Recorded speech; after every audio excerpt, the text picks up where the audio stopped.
Nicolás, hablábamos recién cuando te presentábamos que íbamos a pedirte ayuda para pensar y para analizar un poquito el tema de la cuestión de la energía y los costos de la energía en nuestro país, porque pareciera que este tema, desde el enfoque que le dan algunos medios y algunos personajes de la política, parece reducido únicamente a la discusión si se suben o se bajan tarifas, y si se suben o se bajan subsidios, todo esto que reciben y que sufren los usuarios.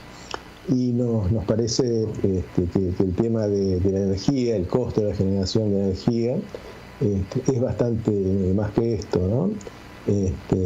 Y creo que vos hemos leído algunos documentos y publicaciones tuyas donde vas abriendo otras ideas y otros aspectos para poder pensar este tema. Así que bueno, si te parece, podemos arrancar con esto y te pedimos un poco que nos hagas alguna introducción a estos puntos de vista que vos venís planteando en diferentes posturas y ponencias. Dale, Gustavo. Sí, como bien vos decís, cuando se habla de la energía últimamente se pone siempre el foco, digamos, en el último eslabón de la cadena, digamos, que es el usuario final, sobre todo el usuario de a pie, ¿no? El usuario residencial, y se ataca, digamos, o se estima la cuestión del subsidio, ¿no? Yo creo que es importante entender, cuando hablamos de energía, digamos, o sea, de la energía que consumimos y demás, hoy en día no podemos sacarla del contexto mundial que estamos viviendo. O sea, el mundo se viene planteando, digamos, a raíz del cambio climático, una transición energética, donde la transición energética básicamente lo que nos plantea es, o sea, hoy el mundo tiene una matriz fósil, o sea, una matriz de energía que se basa en los combustibles fósiles, y la idea es desfosilizar esa matriz energética yendo hacia energías limpias, ¿no? Sí. Y eso se viene trabajando fuertemente en los últimos 5 o 10 años, que bueno, por una cuestión del cambio climático hay que disminuir los gases de efecto invernadero. Esto a su vez tuvo la interrupción o la cuestión de la guerra, del conflicto ruso-Ucrania, que también hizo un desbarajuste en este esquema que se estaba planteando a nivel mundial, porque si bien se plantea de que disminuyamos las emisiones de gases de efecto invernadero a raíz de la guerra del conflicto de Rusia y Ucrania, se vuelven a emitir muchos más gases de efecto invernadero provenientes de este sector, ¿no? Y a su vez, o sea, iba a esto porque cuando se habla del subsidio, o sea, el producto de la guerra justamente, que hizo, o sea, para los que no conocen, la guerra hizo elevar los precios de los combustibles fósiles principalmente, y junto con el gas natural, por las nubes el año pasado, y eso provocó que desde el año pasado hasta ahora, por ejemplo, en el mundo se hayan invertido 900 billones de dólares en materia de subsidios, ¿no? Que alrededor de 600, esos son datos de la Agencia Internacional de Energía, y alrededor de 600 billones de dólares son los que invirtió la Unión Europea en materia de subsidios, ¿no? Entonces, claramente el mundo está subsidiando la energía porque justamente es el motor de toda industria y el motor de cualquier desarrollo de la sociedad, ¿no? Entonces, cuando hablamos de que acá se estigmatiza, digamos, el mundo está subsidiando porque es una herramienta económica, ¿no? Y a su vez es una disputa de poder y una disputa económica. A raíz de esta guerra también, si bien hubo 900 billones de dólares de subsidios, hubo 5 grandes empresas ganadoras de más de 200 mil millones de dólares, que fueron las petroleras que concentran el mercado a nivel mundial, que son la British Petroleum, Action Energy, Total Energy, Chevron, y se me fue la última, British Petroleum y la Shell, no sé si las había mencionado. Eso es un poco para contextualizar, Gustavo. Sí, ahora, bueno, cuando vos hablas de que en el mundo se está administrando esta masa de billones de dólares en subsidios, ¿son subsidios a la generación de energía o también al consumo? Son en ambos puntos, digamos. Lo que pasa que, por ejemplo, en Europa el costo final de la energía, suponete, si hablamos de energía eléctrica, el megawatt hora se fue por las nubes producto de que se le cortó el suministro de gas ruso, ¿no? Entonces, ese era un costo muy elevado para el subsidio final, para el usuario final, entonces termina subsidiando al usuario final, obviamente que termina ese subsidio termina... pero hay dos tipos de subsidio, a la oferta y a la demanda, claramente. Y hay y la demanda se subsidia generalmente a veces con subsidios, con excepciones fiscales, por ejemplo, y a la oferta, a la demanda, perdón, se la subsidia con justamente inyectando, pagando parte de la tarifa final, ¿no? Sí, sí. Se habla siempre, cuando se habla de energía, de los factores que constituyen, los diferentes factores que constituyen el costo de la energía, ¿no? Que son 4, creo. Los factores, perdón, que te escuché mal. No, digo que constituyen el costo de la energía, que es generación, distribución, ¿no? Claro, sí, o sea, nosotros el sistema de energético, digamos, si hablamos de energía eléctrica, vos tenés el tramo de generación de energía, que es el mercado donde se genera la energía eléctrica, donde están las distintas fuentes de generación de energía eléctrica, que en Argentina tenemos generación por gas natural, que es casi el 60% de la matriz de generación de energía eléctrica, hidroeléctricas, que son el 25% aproximadamente, nuclear, que son el 5%, renovables el 10%, 12% ahora aproximadamente, y nosotros casi carbón no tenemos, y ahí totalizamos lo que es el 100% de la generación, ¿no? Eso, hay un mercado mixto en Argentina, que es una parte la maneja el Estado y una parte la maneja los privados en materia de generación, y después tenemos el sector de transporte, que son las líneas de alta tensión, que es por donde se trae la energía, digamos, de los puntos de generación. Suponete, las centrales hidroeléctricas que están en la Patagonia, se genera en la Patagonia y se trae a los grandes centros de consumo la producción de energía eléctrica a través de la transmisión, y luego se distribuye al usuario final a través de las distribuidoras, que en el caso de la provincia de Buenos Aires y la capital federal son Edenor y Edesur las principales distribuidoras, ¿no? Ese es más o menos cómo se reparte el mercado eléctrico.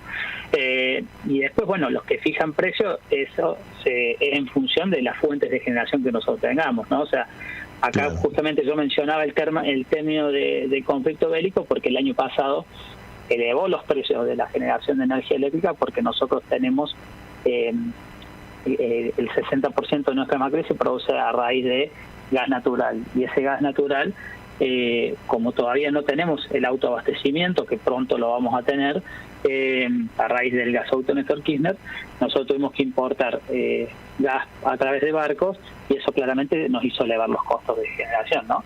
Que eso se revertiría ahora con el gasoducto Néstor Kirchner, que si todo viene bien, el 20 de junio se inaugura la etapa 1, ¿no? Vos hablabas, creo, en algún artículo acerca de los desequilibrios en el mercado gasífero, ¿no? Y ponías el ejemplo de a qué valor se vende el BTU de gas a una empresa canadiense y a qué valor lo paga Camesa para utilizar el gas en la generación de energía, y ahí vos mencionabas una disparidad muy grande. ¿Por qué no nos contás un poquito cómo es eso?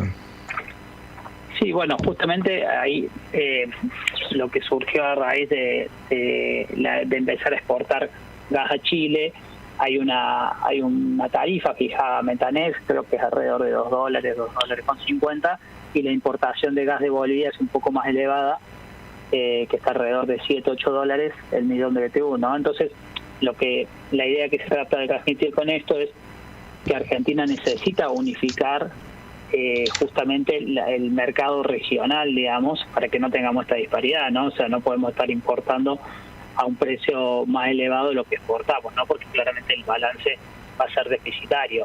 Creo que es el gran desafío que tiene el país ahora a raíz de la explotación de Vaca Muerta, la inauguración del gasoducto Néstor Kirchner,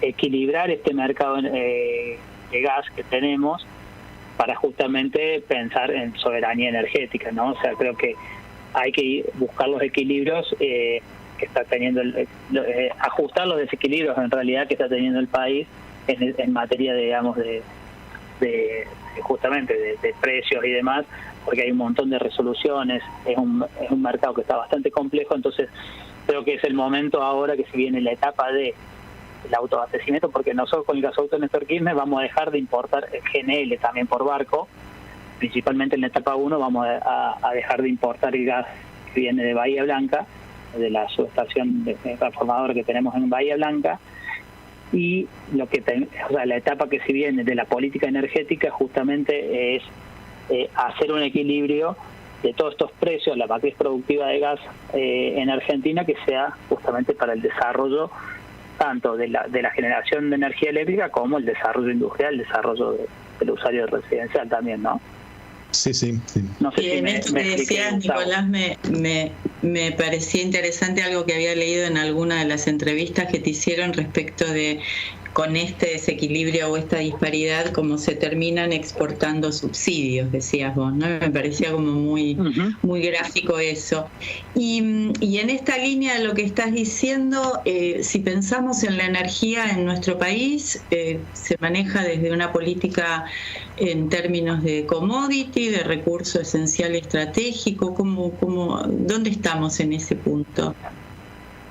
Mira, yo creo que Argentina, desde que se desregulariza el mercado eléctrico y energético en general en el año 94, cuando justamente se crea la Constitución del 94, que es una constitución de corte neoliberal, lo que se empieza es una disputa, digamos, entre los recursos naturales y los recursos energéticos particularmente, si son recursos para una soberanía nacional o son recursos para un negocio, ¿no? Para un negocio privado. Ya tuvimos, por ejemplo, el caso de Loma La Lata, por ejemplo, que era un yacimiento de gas que se explotó con una mirada con un objetivo de maximización de ganancia de la industria privada, ¿no? Y no con un objetivo de soberanía, ¿no? Y creo que Argentina tiene esa disputa de política y hay sectores de la política que están disputando justamente en pos de una soberanía energética y hay sectores que están más asociados a los privados que están buscando claramente sacar maximización de ganancia a raíz de la explotación de los recursos naturales. No solo tenemos la disputa del gas, que esto que nos pasa a veces que exportamos subsidios, ¿no? O sea, también pasaba, había, ¿cómo se llama? En el sur había unas instalaciones de minería de Bitcoin, donde claramente hacían minería de Bitcoin porque la energía era muy barata, ¿no? Entonces ahí también se termina exportando subsidios de alguna manera, ¿no?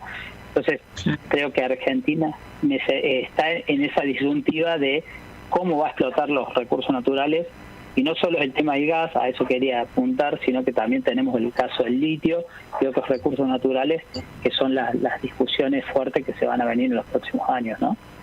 Espérame un segundito, antes que sigas, ¿por qué no nos explicás en 2 frases a nosotros y a los oyentes esto de la minería de bitcoins, ¿no? Que creo que tiene que ver con la generación de estas cadenas que requieren mucha energía, ¿no?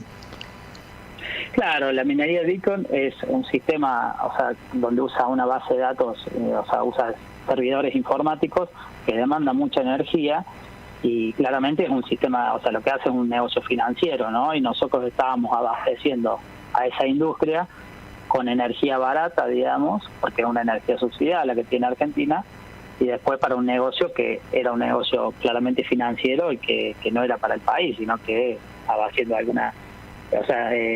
algún negocio financiero a nivel mundial, ¿no? Entonces, cómo se instalan esas industrias acá que encima no generan trabajo, digamos, porque no es industria convencional, sino que era un mercado financiero y se venían a instalar acá. O sea, lo ponía porque hay muchos ejemplos de esto de que hablábamos de cómo exportamos subsidios o cómo las empresas, cuando no hay un control fuerte estatal, se aprovechan, digamos, de esa política subsidiaria que hay en Argentina, que el objetivo en sí es la redistribución del ingreso, ¿no? Que a veces cuando no la controlamos bien pasan estas cosas. Sí, exacto. Vos planteabas, en relación con este tema de los subsidios, bueno, digamos, está el famoso planteo de Cristina Kirchner acerca de el monto de subsidios 4 y pico del PBI que se va en exenciones, exhibiciones, gente que debería pagar impuestos y que no los paga, etcétera, mientras que la exigencia del Fondo Monetario de un tope máximo de subsidio del PBI es el 1,5%, que se aplica sobre los usuarios, cuando en realidad se podría trabajar sobre ese 4,5% que se va del PBI en subsidios, y no se hace, y afecta claramente esto que decías vos, ¿no?, en relación con la redistribución del ingreso. Sí, claramente, mira, justamente estaba repasando acá los datos que tenía. El FMI, lo que nos pagan, porque a esto no hay que olvidarse de que el FMI no es el que nos está cogobernando desde las herramientas económicas, ¿no? Sí. Y nos plantea que las metas que requiere para el 2022, o sea, por ejemplo, pasar del 2,1% del PBI en subsidios, que fue el año pasado, a 1,6% del PBI en 2023, ¿no? O sea, entonces ahí nos pide que bajemos el 0,5% del PBI, y no habla de esto, de lo que planteó Cristina en el Acto de La Plata, con que fue el 4,5% del PBI que se va en tema de evasiones fiscales, ¿no? Entonces, cuando es lo mismo que atacar la política de planes sociales, si se quiere, representa alrededor del 1,5% del PBI, cuando entre subsidios energéticos y si hacemos la cuenta, y entre planes sociales no llegamos al 4,5%, que es lo que se va en evasiones fiscales, ¿no? Entonces, claramente hay que poner foco, digamos, en quiénes están llevando, digamos, hoy la riqueza del país, ¿no? Tal cual, sí, tal cual. ¿Cómo explicitarlo, cómo construir en ese punto sentido? Porque no lo que queda como certeza es lo otro, ¿no? El déficit fiscal por subsidios, y no se puede como pensar desde esa perspectiva. Exactamente, y aparte yo creo que, o sea, nosotros venimos hablando bastante desde el observatorio, el peligro que genera, digamos, la quita de subsidio en un contexto inflacionario, ¿no? Si bien el subsidio, digamos, la política energética tiene que ser una política integral, con una política económica, con una mirada de desarrollo productivo, ¿no? O sea, hay que entenderlo como un instrumento para un modelo de desarrollo. Y en ese sentido,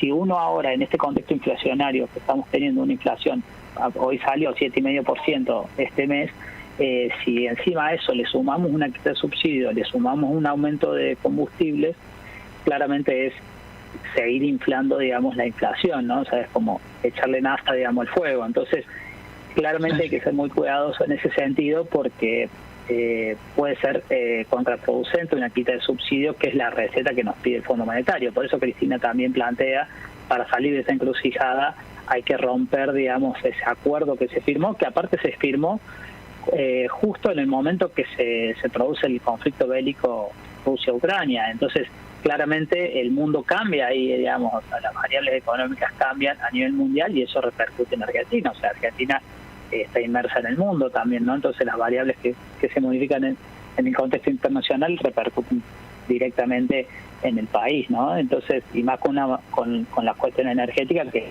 en el mundo es considerado un commodity, ¿no? Entonces, claramente hay que tener mucho cuidado cuando uno habla de quitar subsidio, porque después uno podría buscar otro tipo de herramientas para recuperar, digamos, si quisiera disminuir el déficit fiscal, digamos, impuestos a las grandes fortunas, impuestos a que de hecho se hizo el impuesto a las grandes fortunas, y con eso se financió parte del gasoducto Néstor Kirchner, ¿no? Entonces, hay instrumentos que tiene el Estado Nacional para justamente sostener estos subsidios, y sobre todo en un momento inflacionario, ¿no? Y aparte vos mencionabas, justamente en relación con esto, ¿no? Otros impuestos posibles que permitan recaudar dinero en reemplazo de la eliminación de subsidios al usuario. Otros impuestos, podría ser que vos mencionabas, el impuesto a las grandes fortunas, o algunos equivalentes, y vos decías, en realidad es más fácil aplicar esos impuestos y asegurar su cumplimiento y el seguimiento por medio de la AFIP que andar persiguiendo a los posibles evasores y a los ricos por el ENARGAS o por el ENRE, ¿no? O sea, por los reguladores del gas o la energía, porque en la AFIP tenés todo mucho más centralizado, ¿no? Para ejercer los controles. Sí, aparte es un porcentaje muy bajo de la población, ¿no? O sea, está muy concentrado y la riqueza en Argentina, así como en el mundo. Entonces, claramente será el 5 o el 10% de la población de Argentina la que vos tenés que, o incluso hasta menos, tal vez, que serían los impuestos a las grandes fortunas. Y después, ahí está bueno también enmarcar, que no se solo mencioné, pero por arriba, digamos, la cuestión de lo que se torna hoy la energía, digamos, para el mundo en este marco de la transición energética y la posición que tiene Argentina en la región en eso por las grandes reservas de recursos naturales. Y ahí el litio, digamos, es uno de los grandes minerales que es necesario para esta transición energética, que yo lo mencioné por arriba al principio, porque es necesario para la movilidad eléctrica, porque con el litio uno fabrica las baterías, digamos, pero y Argentina junto con Bolivia y Chile conforman el triángulo del litio y tenemos el 60% de las reservas de ese mineral. Y cómo están puestos los ojos del mundo, ¿no? O sea, Estados Unidos, acá desde el Comando Sur, de Laura Richardson, está haciendo recorridas en Sudamérica y diciendo que quieren explotar ese litio, ¿no? Y como también ellos tienen ya estudios publicados, o sea, son de público conocimiento, por ejemplo, que en Argentina es el mejor lugar para explotar el litio debido a la escasa regulación que tenemos en el país, justamente en materia impositiva con este recurso, ¿no? Entonces, ahí claramente tenemos que Cristina también lo menciona, digamos, lo mencionó en el último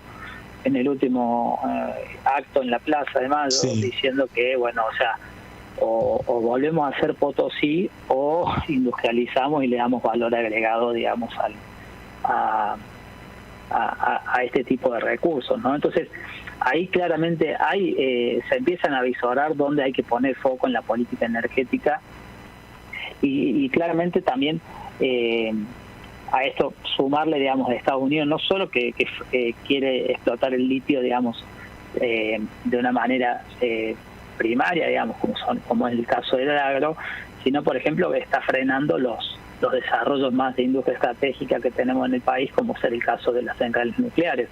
Argentina tiene un desarrollo nuclear muy importante y hace el 2015 que está intentando hacer 2 centrales nucleares nuevas. Y bueno, primero tuvimos el gobierno de Macri y a su vez cuando se firma el acuerdo con el Fondo Monetario Internacional en 2018, se cancelan estos proyectos y se vuelven a reflotar con el gobierno actual, pero claramente Estados Unidos a través del Fondo Monetario nos viene frenando la inversión china para avanzar en lo que sería la 4ª central nuclear de potencia, que sería un proyecto que además de generar energía, genera trabajo, genera conocimiento científico, tecnológico y demás, que es muy importante para el desarrollo del país. Entonces, o sea, pongo todo esto en la mesa porque son muchas variables para ir pensando, digamos, de cuáles son las políticas para hacer, cuál es el programa energético que hay que pensar para los próximos 5 o 10 años, ¿no? Porque estamos en una disyuntiva de que o vamos a un proyecto energético con un modelo de economía primaria, ¿no? Similar a un modelo agroexportador que Argentina tuvo durante muchos años o tiene, o empezamos a dar discusiones y pensar un programa energético con valor agregado para un modelo productivo de desarrollo nacional y regional también, ¿no? Porque me parece que hay que armar cadenas de valor a nivel regional para justamente poder dar esa disputa después a nivel global, ¿no? Porque Argentina sola tampoco va a poder salir en esto, ¿no?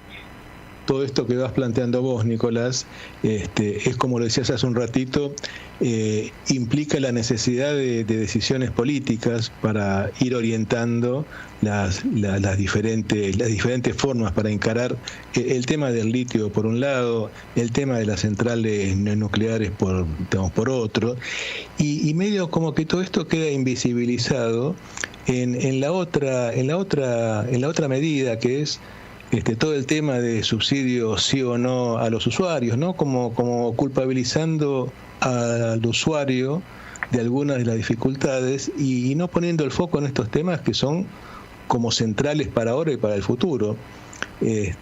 ¿No? Y un poco la pregunta es, si vos tenés idea, tenés contactos con dirigentes políticos o incluso con miembros del Parlamento, como para chequear si esto está visibilizado o si queda secundarizado, ¿no?, en la prioridad que se le da a determinadas cuestiones políticas. Mira, visibilizado claramente está. Lo que hay que identificar cuáles son los intereses políticos detrás de este análisis, ¿no? O sea, y claramente hay sectores políticos que están bien identificados, que principalmente es el sector del kirchnerismo, que encabeza Cristina Fernández de Kirchner, que lo tiene identificado y busca, digamos, la forma de industrializar estos recursos y de justamente de utilizar los recursos naturales y tratar de instalar una política energética con una mirada en clave de desarrollo estratégico, de desarrollo productivo y de desarrollo nacional, ¿no? O sea, y esto se sintetiza, digamos, en la decisión estratégica que tomó, por ejemplo, el gobierno de Néstor Kirchner en el 2006 reactiva el plan nuclear. Se hace la ley del plan, se crea la ley nuclear en el 2009 y después Cristina Fernández de Kirchner en el 2012 estatiza YPF, que es la empresa petrolera de bandera, que es la que hoy actualmente nos está permitiendo direccionar la política de vaca muerta principalmente y de explotación de los hidrocarburos. Y después hay sectores políticos como el macrismo o los libertarios o los liberales de más tinte neoliberal que están buscando, exportar, y reprimarizar, explotar estos recursos naturales con el objetivo de maximizar ganancias. No nos olvidemos que en el gobierno de Macri fue el 3.000% de aumento de tarifas y la Secretaría de Energía, que fue convertida en ministerio, en un momento estuvo a cargo de uno de los accionistas de la Shell, que era Aranguren. Y si vos veías ese Ministerio de Energía, estaba loteado en todas las empresas, en las principales empresas. O sea, una parte la tenía Shell, otra parte la tenía Total, y así se iban repartiendo, las direcciones y las secretarías. Y eso claramente son los intereses que representan los modelos políticos. O sea, yo no creo que no esté visualizado el sector energético, creo que está bien identificado. De hecho, yo te mencionaba que hay estudios de Estados Unidos, análisis de centros de estudio y justamente los análisis que tiene el Comando Sur de que Argentina es el mejor lugar para explotar ciertos recursos naturales por justamente la laxa o la ley flexible que tenemos en materia impositiva para ciertos recursos, ¿no? Porque no están declarados estratégicos. Entonces, y yo creo que después sí se le confunde y se transmite, o sea, después están los medios de comunicación que juegan en torno a sacar el subsidio, ¿no? Y es lo que termina llegando a la gente, ¿no? Y creo que ahí es donde sí hay que poner foco y discutir, pero creo que se confunde y se trata de decir que el sector es difícil de analizar, es como el sector económico, cuando se dice que es que no se puede entender, porque hay algo detrás que alguien está queriendo sacar un beneficio mayor de eso. Y ahí es donde nosotros sí tenemos que poner foco. Suponete, que nos sentamos los 45 millones de argentinos a discutir el tema de subsidios energéticos. Bueno, sentámonos a discutir también las ganancias que tienen las petroleras en Argentina, las ganancias que tienen las generadoras de energía eléctrica en Argentina, las ganancias que tiene Edesur y Edenor en Argentina, ¿no? O sea, y a esto, para no olvidarme, me parece que está bueno mencionarlo, Edesur habría que avanzar en una estatización, digamos, de esa, o sea, por ejemplo, eso está a cargo de Enel, una multinacional italiana, que anunció que se iba del país en noviembre del año pasado. En diciembre, enero y febrero estuvimos cautivos los usuarios del sur, con cortes masivos por una política de mala implementación en términos de materia de distribución por parte de la empresa y un desfinanciamiento por parte de la empresa. No se avanzó en la estatización y se hizo una intervención bastante flexible, digamos, donde no sabemos cuáles son los resultados. Después, eso es una oportunidad que no podemos perder, digamos, de estatizarla, o no sé cuál es el instrumento que habría que utilizar, pero que pase a manos de la población. Después tenemos el caso de las hidroeléctricas del Comahue, por ejemplo, que están también, se les caen fueron privatizadas en los 90 y se caen las concesiones. Hay 7 hidroeléctricas que estarían en situación de poder recuperarlas por parte del Estado Nacional, y hay un proyecto de ley presentado para que vuelvan a manos del Estado a través de NARSA y las provincias del sur, ¿no? Entonces, son cuestiones que esas oportunidades tenemos que avanzar hacia eso, y esas son las cosas que tenemos que discutir más allá del subsidio o no subsidio, ¿no? Porque el subsidio tiene que ser parte de la política económica, y eso ya hay que exponer otras variables en la mesa para ver cuál es, o sea, porque también hay que entender esto, o sea, una energía barata permite que se industrialice el país, ¿no? O sea, mira, para salir con eso cierro para no robarle más tiempo, pero ponemos el ejemplo, mira, para salir de la política nacional, el caso de Alemania estaba industrializado porque tenía el gas barato de Rusia, porque venía por el gasoducto Nord Stream 1.